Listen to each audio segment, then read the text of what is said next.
My name's Warmbrunn from Carey Grammar, and I'm just going to give you a few of my reflections on meditation reflection that I've come across in my teaching practice with the particularly challenging year of Year 9, particularly Year 9 boys.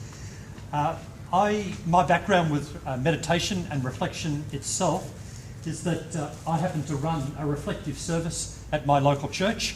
I coordinate the meditation reflective service. We have 4 different types of services at my church. One of them is a reflective service. It's a bit unusual, but we love it. And my own personal practice is one of meditation and reflection. So when this aspect of education came into Carey, 2 or 3 or 4 years ago, I gravitated towards it straight away because it's who I am as a person. In a heartbeat, I'll be off in the bush somewhere, just quietly meditating, reflecting. I much prefer to do that almost than anything else. So it's been part of our practice at Carey for 3 or 4 years, and I just want to give you a snapshot of what we're doing, why we're doing it, and what some of the outcomes have been.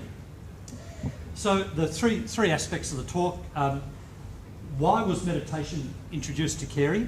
How do we do it? And what have been the outcomes? Now, it's a bit hard, it's a bit like rounding up cats to try and work out what was the genesis of starting meditation formally within the school program.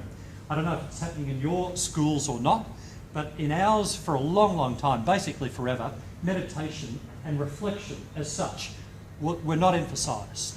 But for some reason, 3 or 4 years ago, it all came to life. And on reflection myself, I think it's because we are increasingly a busy place. I don't know if that reflects your life, your school, your work. It's almost a frenetic pace we live, and we're always trying to play catch up. And I think the penny dropped with many of us that for many of our students, it's all too busy. And to get some time to just sit and be and not do could be valuable in its own right. So that was one of the things that certainly came up in our thinking.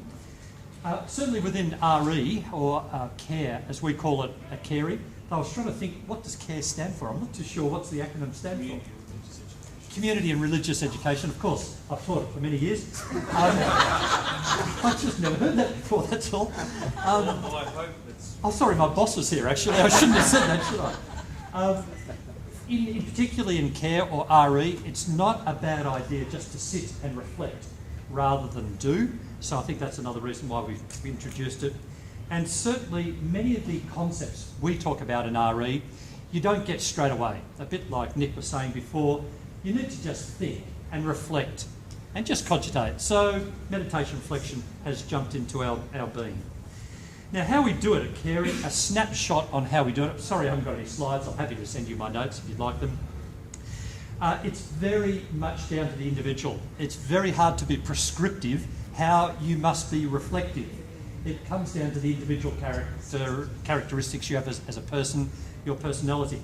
So our own imprimatur is put on the way we do meditation and reflection. And certainly it's very, very personal. So for me personally, how do I do meditation reflection with Year 9s? Well, it depends on the day. And sometimes I use meditation just to settle a class, particularly if I'm straight after lunch. It's always a good idea to do meditation. It takes a little bit longer to get into it at that stage, but it does have some good outputs. Sometimes I just stop at particular moments in the lesson because some poignant moment or concept or issue has just jumped up, and it's a good time to hook onto that and use meditation. So sometimes it's just in the middle of the class. Sometimes I conclude with meditation. We've had a wonderful time in class and I'll just sit back and enjoy meditation with the kids. Sometimes it's specific and intentional, and sometimes it comes out of a comment that someone makes in a class. I would defy any teacher of meditation or reflection to say, you've got to follow this prescriptive course. That's not been my experience. My experience is it changes from day to day, class to class, lesson to lesson. Unfortunately, with meditation and reflections, a bit like we're experiencing here right now, I found out that schools are noisy places. And we can be deep in meditation, and almost the worst thing that happens to you is the bell goes.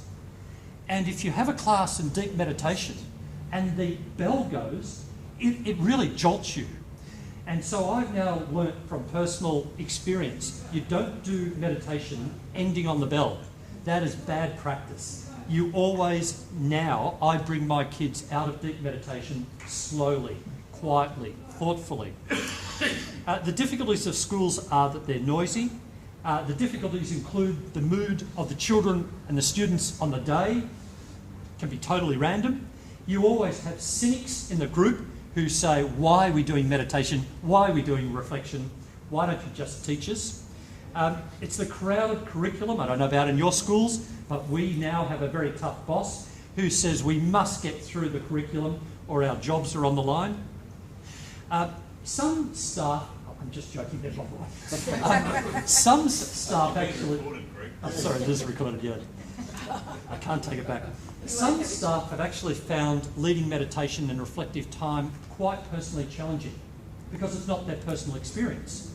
So then to lead it and teach it has been more difficult than less difficult.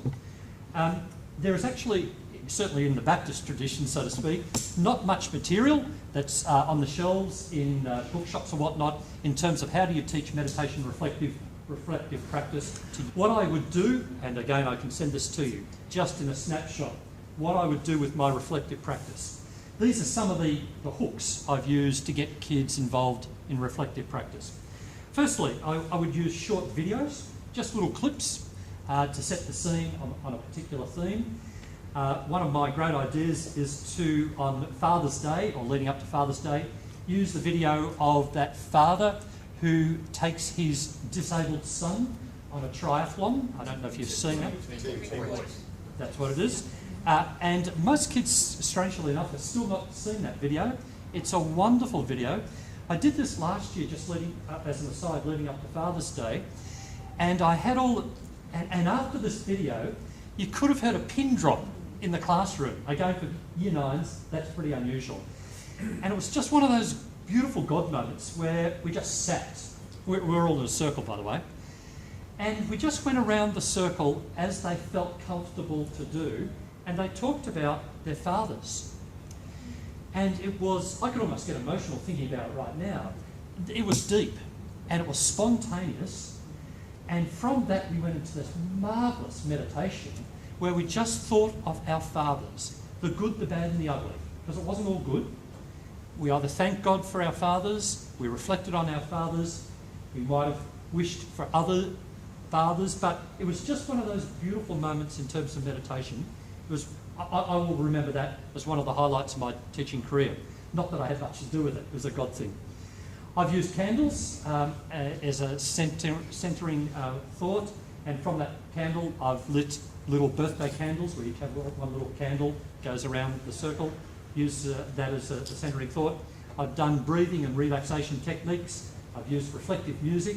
I've used props such as a mustard seed. I don't know if you've ever seen a mustard seed. It's pretty small. I've used a sultana. I don't know if you've ever really smelt and looked at a sultana. When you look at it, it's a pretty crazy thing, and I've used that. I've used photographs, particularly of mountains, high places, and I'm definitely going to use art in the future. I'm definitely going to use art. It's one thing I haven't done in the past. And obviously I've used my own personal reflections and whatnot. Very quickly, because time's on the wing, why would you introduce reflective practice? These are some of the qualitative or quantitative outcomes that I would suggest. Is it worth the trouble? Is it worth the effort? Because it is a fair bit of effort, certainly in the early days. All I can say is that every class I've taught reflective practice to has started very slowly. The first couple of lessons you think, oh man, this is just not going to take off. And in every class I've taught it to, in the end, it's been something that boys and girls at year 9, I'm talking year 9, are actually longing for. At the end of the semester or end of the year, I've never had a student say anything but praise for reflective practice. And so, for that reason alone, for a year 9 to be positive about this aspect of their course, I think it's well worth doing for that reason alone. One of the beauties of doing reflective practice is that as you get into the system and the role, when you say you're about to start meditation, now my classes go straight into it. I don't have to set up anything. They will actually start moving to their place in the class. Oh, by the way, we don't sit at desks when we do this, or they can if they want to, but they can go to their little area in the room. They go there automatically, and then I start to talk about the theme. So it's a lovely way for a teacher to have almost auto control on a class. You say the word meditation, and kids start moving to their area, and then you do whatever you've got to do after that. So that's pretty wonderful. Just as an aside, a sidebar, there are always a couple who on the day will not settle. I've noticed it's more boys than girls.